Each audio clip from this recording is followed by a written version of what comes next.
I got off the coach from Chicago smelling like coffee and winter, thinking the house would greet me the way old dogs do, quiet, loyal, no questions asked. It had been 3 peaceful weeks with my cousin Larry, a retired postman who believes decaf is a government trick. But now I was home, ready for silence, slippers, and maybe a sandwich I didn't have to share. The hallway smelled of dust and apple candles exactly how I left it. But then, from the basement, came a sound. A weak, irregular tapping, like someone politely knocking from underneath. At first I thought, ah, great, the pipes again. I even chuckled because in this house, something always moaned louder than me. But then came a whisper. Soft, shaky, human. Hello? Anyone? That's when my smile froze. I set down my bag, grabbed the flashlight, and headed down the creaking stairs, every step heavier than the last. Before I continue, if you enjoy stories like this, subscribe and tell me in the comments where you're watching from. For you, it's a small thing, but for me, it's what keeps these stories alive. I flicked the light switch, and what I saw stopped me cold. Melissa, my daughter-in-law, standing in the corner, pale as chalk, trembling, her hair a mess, clutching the wall like it might run away. "Frank," she whispered, "thank God you're home." "Melissa, what are you doing here?" Her lips quivered. "Jenny, your granddaughter, said I deserved this." My hand tightened on the rail. The air turned heavy, and then I noticed something behind her, a small metal padlock dangling from the inside of the basement door. Something terrible had happened here, and it started with my own family. But that wasn't the most shocking part. That came when I asked her who locked the door, and she said my granddaughter smiled while doing it. I stood there, frozen halfway between anger and disbelief. My granddaughter Jenny, that same girl who used to braid my hair while I napped in the recliner, had locked someone in the basement? Melissa's voice shook. She said it was a lesson. She said I needed to think about what I'd done. I blinked. "What you done? What could you possibly have done? Burn the meatloaf?" She didn't even smile. Her eyes were red and dry, the kind that had run out of tears hours ago. I made her sit at the table, poured her a glass of water, and only then did I realize her hands were scraped like she'd tried to claw the door open. I wanted to ask 100 questions, but the way she flinched at every sound told me enough. "Jenny left this morning," she whispered, "with her new boyfriend. She said she was done being the nice one. She told me you'd never come back." I leaned back in my chair, heart pounding. Jenny, my sunshine girl, the one who brought me cookies and rolled her eyes at my jokes. That Jenny. Melissa caught my stare and said, "You raised a strong family, Frank." But somewhere along the line, strong turned into cruel. That one hit me right in the gut. I didn't know whether to defend my granddaughter or apologize for her. Maybe both. The kettle began to whistle loud, shrill, almost mocking, so I yanked it off before it boiled over. "All right," I said. "Tell me everything from the start." She nodded slowly. "It all began when you left for Chicago." And as she spoke, I realized she hadn't just been locked in the basement. She'd been trapped in something far worse, our family's secrets. But the real chill came when I heard the reason Jenny said her mother deserved it. That single sentence still echoes in my head. Melissa's voice trembled, but she forced every word out like it was heavier than the last. "She told me I ruined everything." That I was the reason her father left. That I'd been lying for years. I sat down opposite her, trying to make sense of it. "Hold on, Mark left because he wanted to, not because of you." I told Jenny that myself. She shook her head, eyes fixed on the mug in her trembling hands. "She doesn't believe that anymore. Someone told her different. Someone told her that I cheated. That's why he left." I nearly laughed, a short, bitter sound. "Cheated? You? You can't even cheat at cards without confessing halfway through the game." But she didn't smile. Her face stayed still, pale. Then she said, quietly, "She found an old letter in the attic. A letter I wrote years ago, one I never sent." I frowned. "To who?" She hesitated, then whispered, "To a man who helped me when Mark was deployed." I was scared, lonely, but nothing happened. The letter was just words. Jenny doesn't believe that. I leaned back, rubbing my forehead. The house suddenly felt too small for all the noise inside my head. So she thought you were unfaithful. And that gave her the right to lock you in my basement?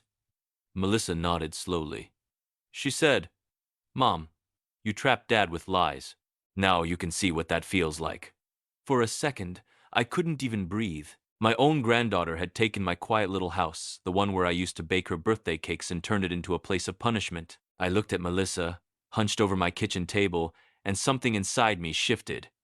I wasn't just a father-in-law anymore. I was a witness, and witnesses don't stay silent. But I hadn't even begun to uncover what Jenny had done while I was gone.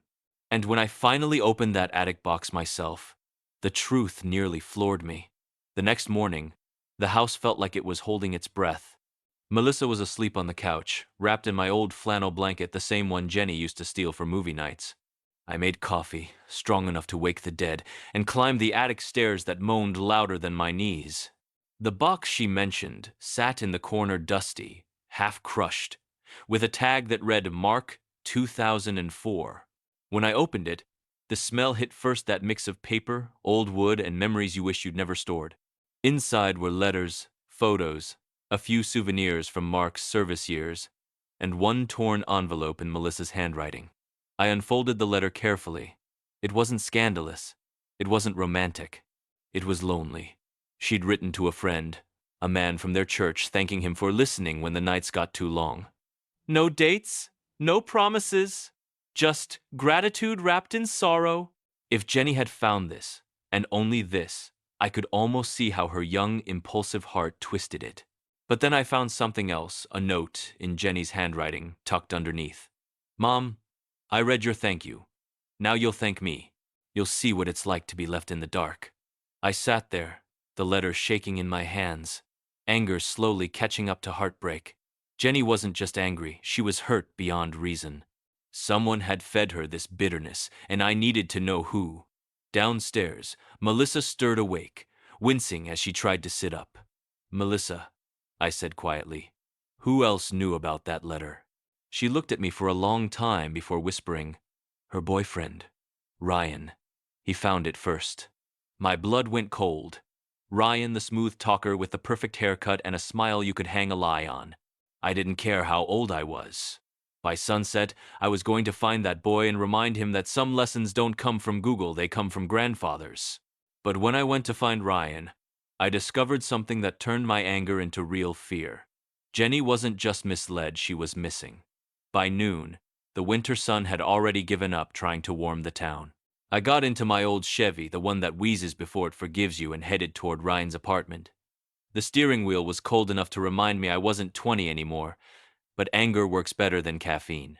The kid lived in one of those shiny new complexes, metal mailboxes, fake plants, not a single soul who says good morning. I knocked. Once, twice, then louder. No answer. But from inside came faint music, some upbeat tune about love and freedom, the kind kids play when they're trying to drown out guilt. I walked around the building, and there it was, his car. The same one Jenny used to brag about. The same one with her hoodie still crumpled on the back seat.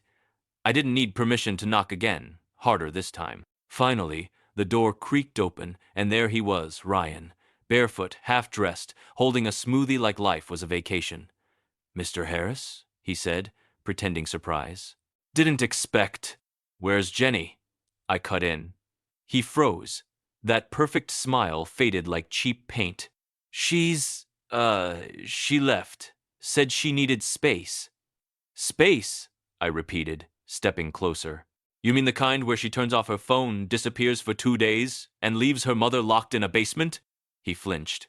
I didn't look. It was her idea. She said her mom deserved to feel trapped. I thought she was joking. Do I look like I'm laughing, son? He backed up a little, eyes darting toward his phone. You're not gonna... I'm not gonna hit you, Ryan. I'm gonna do something worse. I'm gonna tell the truth. He swallowed hard, shoulders sinking. She left town last night. Said she was going to find her father. Said she finally knew where he was. That's when my stomach turned. Mark, my son. The one we hadn't heard from in years. I grabbed my coat. If she's right, I said, Then this family's about to open a chapter none of us are ready for.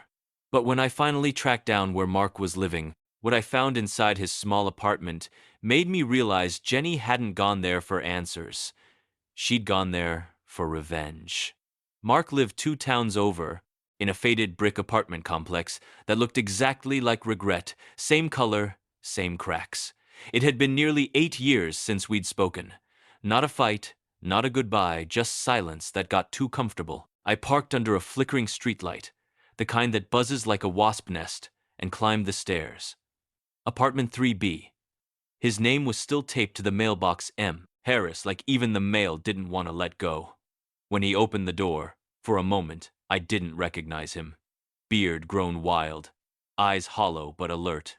He looked like a man who'd spent years running from the sound of his own thoughts. "Dad?" he said, like the word was too heavy to lift. "Don't sound so surprised," I muttered. "You've had 8 Christmases to call." He half smiled, that same crooked grin from when he used to steal cookies before dinner. "Come in," he said. The place was neat, too neat, like someone trying to convince the world he had his life together. But the silence between us wasn't neat at all. It was sharp. "I suppose you've heard," I began. He sighed. "Jenny came by. Last night. Said Mom lied. Said I needed to know the truth. Did you listen?" He stared at the floor. "I tried. But she wasn't here for peace, Dad. She was here to make me hurt the way she hurts." He reached for a drawer and pulled out an envelope. "She left this." I took it. The handwriting was hers, strong, angry strokes that looked more like scratches. Inside was a single photograph, Melissa and me, standing outside the hospital years ago when Mark was deployed. On the back, Jenny had written, "Here's the man she really waited for." I laughed, bitter and low. "That's me, for heaven's sake, her father-in-law." "I know," Mark said softly. "But Jenny doesn't, or doesn't care." He rubbed his face, exhaling like the air had turned poisonous. "I think she wanted to destroy both of us," he said, "to make her pain everyone's problem." For the first time, I saw it. Not rebellion, not hate, but a desperate girl trying to make sense of a broken picture someone else had painted. "Where is she now?" I asked. He shook his head. "No idea, but she took something from me when she left." What? He hesitated. "My gun." The room went silent, and suddenly, every second we'd wasted not talking became terrifyingly expensive. But I wasn't about to let another Harris story end in tragedy. What I did next would either save her or cost me everything. I stood there, gripping the edge of the table like it could keep me steady. A gun. My granddaughter. With a gun. Those 2 words didn't belong in the same sentence, not even in the same lifetime. "Mark," I said quietly, "you called the police, right?" He looked at me the way people look when they've already made one mistake too many. "I didn't," he said. "She's still my daughter, Dad. I couldn't." I slammed my hand down. The sound made him flinch. "She's your daughter, yes, but she's also lost. You don't let someone lost wander into darkness carrying a weapon." He rubbed his temples, pacing. "She said she was going to find Mom. Said she wanted her to confess before the world did." "Confess to what?" "I don't know, Dad. To whatever she's decided is true."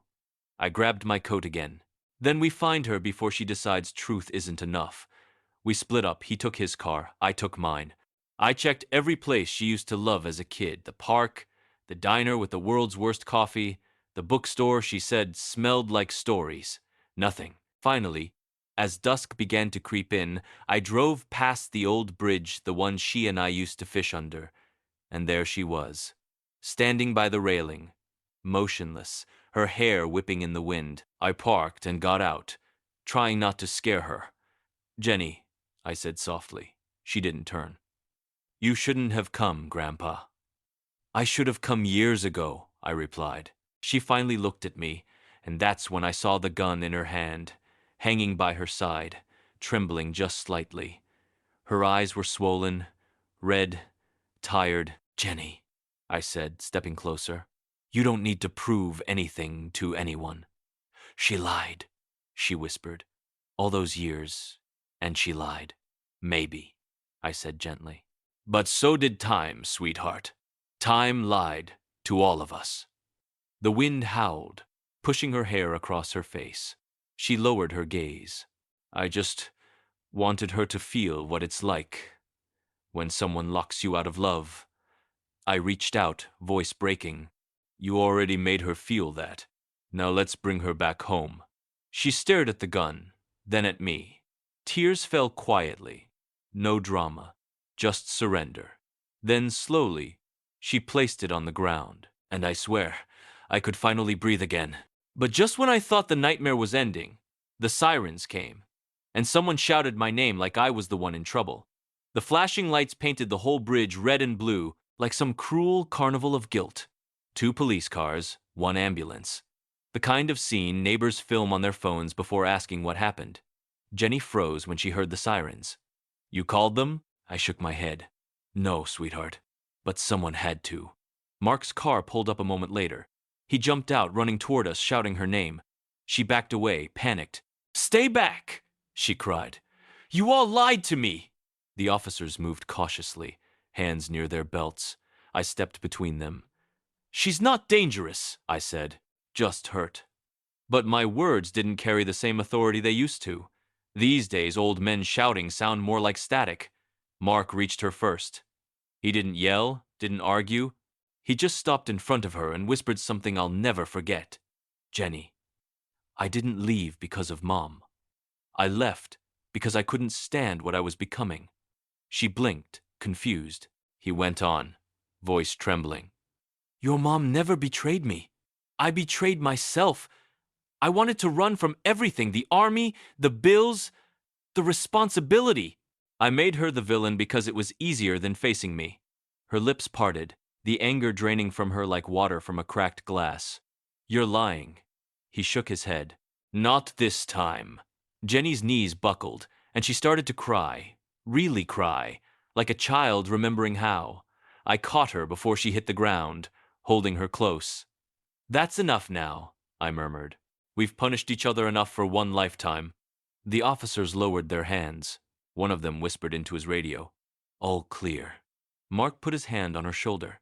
She didn't pull away, and for a strange, fragile moment, the 3 of us just stood there, generations of the same broken story, finally facing itself in the cold evening air. But then an officer approached me and said quietly, Sir, there's something you should know. The basement door you mentioned? It wasn't locked from the outside. My heart stuttered. What do you mean? He held up the padlock, broken from the inside. Melissa hadn't been locked in. She had locked herself. And when I went home that night and asked her why, her answer turned everything upside down once again. When we got home, the house looked smaller, like even the walls were ashamed of what had happened inside them. Melissa sat by the fireplace, wrapped in that same old flannel blanket, staring at the flames as if they owed her an explanation. I sent Jenny to the guest room to rest. She hadn't said a word since the bridge. Mark stood in the doorway, silent, like a man watching a storm he couldn't control. I took the padlock from my pocket and set it on the table. The police said this was broken from the inside, Melissa. She didn't move. You locked yourself down there. Why? She closed her eyes for a long time before answering. Because I wanted her to believe she was right. That stopped me. What? She turned, eyes glistening in the firelight. Jenny found that letter weeks ago. I tried to explain, but she wouldn't listen. She screamed, said she hated me, said she wished I'd disappear, so I did. For a while. Mark sat down slowly, voice cracking. You wanted her to feel guilt. No, Melissa whispered. I wanted her to see it, to see what hate does when you feed it too long. I didn't know whether to call it madness or sacrifice. Maybe both. Melissa wasn't cruel. She was desperate. A mother trying to reach her daughter through the only language she thought Jenny could still hear. Fear. Mark covered his face with his hands. Mom. She shook her head. Don't. I'm not proud of it. But when she opened that door, I saw something change in her eyes. For the first time in years, she saw me. Not the liar, not the villain, just her mother. The room fell silent except for the faint crackle of fire. I felt like the last thread in a torn family quilt, trying to keep the pieces from drifting apart. Then Melissa added, almost to herself, I thought maybe she'd hate me enough to come back home. I sighed, heavy and helpless. And she did, but not the way any of us wanted. Outside, snow began to fall slow, forgiving flakes, covering everything ugly for a while. But as the night wore on, I found Jenny standing in the kitchen, staring at something that made my blood run cold. It was well past midnight when I woke up to the sound of the fridge door creaking open. I shuffled into the kitchen, half expecting to find the cat, except we didn't have one. Jenny stood there, barefoot, pale, holding an old photo in her hand. The one from years ago, Mark and Melissa on their wedding day. She was staring at it like she was trying to see through it, past it, into some other version of her life. She didn't notice me at first. Then she whispered, Grandpa, did you ever think love just breaks? I leaned on the doorway, choosing my words like they were fragile.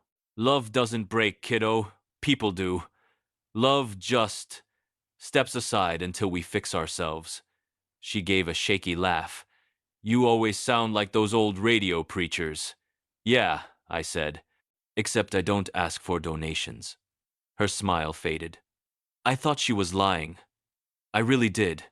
I thought Dad left because she hurt him. And when I saw that letter, her voice cracked. It felt like proof. I nodded. That's how hate starts, with something that feels like proof but isn't. She wiped her face, the photo trembling in her hand. I wanted her to suffer. But when I opened that basement door and saw her sitting there, I didn't feel revenge. I felt sick. I stepped closer, gently taking the picture from her.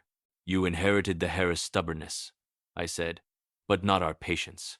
That's fixable. She sniffled, eyes glistening. What if she never forgives me? Then you'll forgive her first, I said. That's how we start healing in this family, one stubborn apology at a time. She nodded slowly, and for the first time in weeks, she hugged me. Not the quick, polite kind, the desperate, wordless kind that says, I still need you. When she finally pulled away, I noticed something else. The back of the photo had writing on it, faint, almost faded. Not Jenny's handwriting, not Melissa's either, Mark's. It said, if you're reading this, forgive me. For leaving, for believing the wrong things, for teaching you how to run instead of listen. Jenny covered her mouth, tears spilling again. He wrote this before he left? Looks that way, I said softly. And in that moment, I realized this house wasn't cursed. It was just haunted by silence.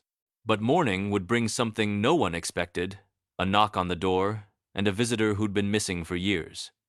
The knock came at 7 a.m., sharp 3, slow, deliberate taps that carried too much memory to belong to a stranger.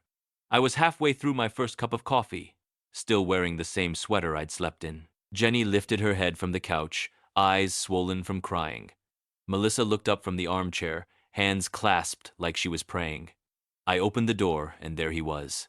Mark. Older, grayer, but unmistakably him.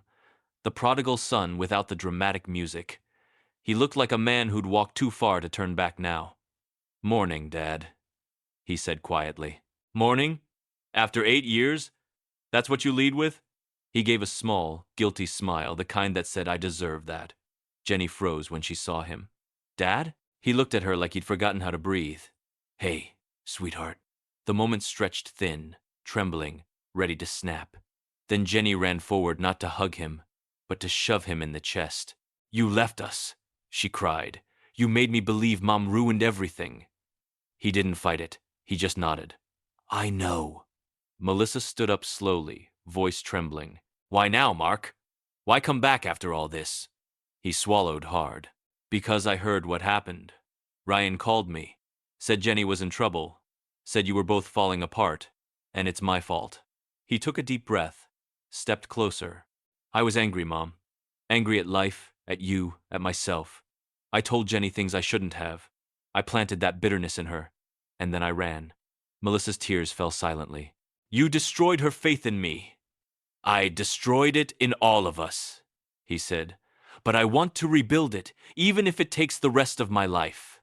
Jenny turned away, shoulders shaking. You can't just fix this by showing up. He nodded. Then I'll keep showing up until it helps. The room went quiet again, no yelling, no explanations left to give. Just three broken people finally standing in the same truth. I cleared my throat. Well, I said, since we're all awake and crying before breakfast, someone better make pancakes. Forgiveness works better with syrup. They all looked at me, and for the first time in a long while, even Jenny laughed through her tears. But as we sat down together, trying to find normal again, I noticed something in Mark's coat pocket, a folded letter with my name on it, and when I read what was inside, I realized his return wasn't just about guilt, it was about goodbye. When the laughter faded and breakfast plates were stacked in the sink, I slipped that folded letter from Mark's coat. It had my name written on the front in his old, rushed handwriting, the kind that always looked like he was late for something. I went to the porch, sat down on the cold step, and opened it. The first line nearly took the air out of my lungs. Dad, if you're reading this, it means I finally found the courage to face you, or I couldn't anymore. My eyes traced the rest, each sentence heavier than the one before. I've been sick for a while. Didn't want to tell anyone. Didn't want pity. I kept thinking I had time to make things right, to call, to explain, to fix it. But time's the only liar bigger than I am. If Jenny ever finds this, tell her her mom never failed her. I did. Tell her strength isn't silence, it's being brave enough to listen. And tell Mom, I still wear my wedding ring. By the end, my hands were shaking too much to fold it back up. I looked up at the sky, the same gray morning sky he used to curse whenever we painted the fence together. Somewhere in that empty quiet, I swore I could hear him say, "Don't wait to fix things, old man. You never know who's running out of time." When I went back inside, Jenny was sitting beside her father, head on his shoulder. Melissa was stroking his hand, as if afraid to let go again. I didn't have the heart to tell them what the letter said, not yet. Some truths need to wait until they can heal instead of hurt. I put a hand on Mark's back. "You're home," I said softly. He nodded. "For as long as I can be." And that was enough. For the first time in years, it was enough. But a week later, when I found him gone from the house and a note on the table for Jenny, I understood what he meant by, "as long as I can be." And somehow, I couldn't even be angry. It was early, the kind of gray morning when the world still feels undecided. Melissa was brewing coffee, humming something quiet. Jenny was upstairs, finally sleeping, without tears. Then I noticed the folded paper on the kitchen table. My name wasn't on it this time. It said, "For Jenny." Mark's coat was gone from the hanger. His shoes, too. The silence felt heavier than usual, not empty, just final. I didn't open the note. It wasn't mine to read. But I sat there staring at it for what felt like hours. When Jenny came down, hair messy, face soft from sleep, I handed it to her. She looked at me, confused. "What's this?" "Your father left early," I said. "Said he had something to take care of." She opened it slowly, eyes scanning each line, lips moving silently as she read. Then her breath hitched. She pressed the note to her chest, whispering, "He's gone." I felt a knot in my throat. "Gone where?" She looked up, eyes wet but clear. "He said he doesn't want me to see him sick. Said he wants me to remember him like today, sitting at that table, laughing, not hiding anymore." She broke down then, right there by the table. Melissa rushed over and held her, whispering, "He'll call, honey. He'll call." But even she didn't believe it. I stepped outside, needing air. The snow had stopped, leaving everything white and quiet. And in that silence, I realized this family had spent so many years locking doors, keeping secrets, mistaking pride for strength. But now, somehow, the truth had set us all free, even if it hurt to breathe it. That night, Jenny left her father's letter by the window, lit a candle beside it, and said softly, "I forgive you, Dad. Just come home when you're ready." The candle burned till morning. He never came back. But 3 months later, a small package arrived with no return address, and inside was something that made us all cry and laugh at once. 3 months passed like a slow, reluctant sigh. Life found its rhythm again, not the same, just quieter. Melissa started baking on Sundays. Jenny got a job at the library. I even fixed that leaky faucet I'd been cursing since 2009. Then one afternoon, a mailman left a small brown parcel on our porch. No sender, no address, just our name written in Mark's unmistakable handwriting. Melissa saw it first. Her hands trembled as she passed it to me. "It's him," she whispered. I nodded, throat tight.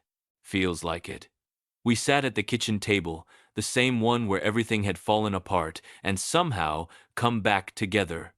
Jenny joined us, her expression half hope, half fear. Inside the box were three things: a worn leather journal, a photo, and a tiny carved wooden bird, the kind Mark used to make as a boy. Melissa lifted the photo first. It was the four of us taken years ago, back when laughter was easier. On the back, in his handwriting, were just four words: "Keep this version alive." Jenny opened the journal. It wasn't full of confessions, just moments. Little entries about things he remembered.